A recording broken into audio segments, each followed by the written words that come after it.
காவல்துறையினரே குற்ற செயல்களில் ஈடுபடும் வழக்கை சாதாரணமாக எடுத்துக்கொள்ள முடியாது என்று நீதிபதி தெரிவித்திருக்கின்றனர்.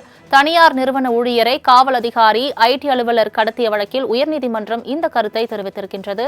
அண்மை தகவலாக பார்த்து வருகிறோம். இது தொடர்பான மேலும் விவரங்களை தருவதற்காக செய்தியாளர் கிருஷ்ணமூர்த்தி இணைப்பில் இருக்கிறார். கிருஷ்ணமூர்த்தி, வணக்கம்.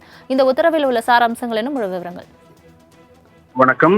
சென்னை வண்ணாரப்பேட்டையைச் சேர்ந்த முகமது கவுஸ் என்பவரை கடத்தி 20 லட்சம் ரூபாய் பறித்ததாக திருவல்லிக்கேணி காவல் நிலைய சிறப்பு உதவி ஆய்வாளர் ராஜா சிங், வருமான வரித்துறை அலுவலகத்தில் பணியாற்றக்கூடிய தாமோதரன், பிரதீப், பிரபு ஆகிய 4 பேரை கைது செய்து சிறையில் அடைத்தனர். இந்த வழக்கில் ஜாமீன் கோரி 4 பேரும் தாக்கல் செய்த மனுவை சென்னை அமர்வு முதன்மை நீதிமன்றம் தள்ளுபடி செய்து உத்தரவிட்டிருந்தது.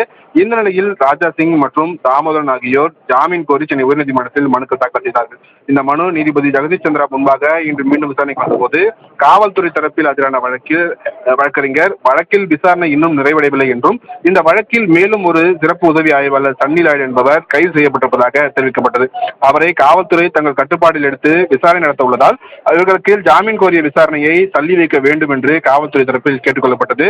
இதனை ஏற்றுக்கொண்ட நீதிபதி வேலியே பயிரை மேய்ந்தது போல் காவல்துறையினரே குற்ற சம்பவத்தில் ஈடுபட்ட இந்த வழக்கினை சாதாரண வழக்காக எடுத்துக்கொள்ள முடியாது என்று கருத்து தெரிவித்திருக்கிறார். இதையடுத்து காவல்துறையின் கோரிக்கையை ஏற்று வழக்கின் விசாரணையை வருகிற 28ஆம் தேதிக்கு தள்ளி வைத்து நீதிபதி உத்தரவிட்டிருக்கிறார். சலோமி.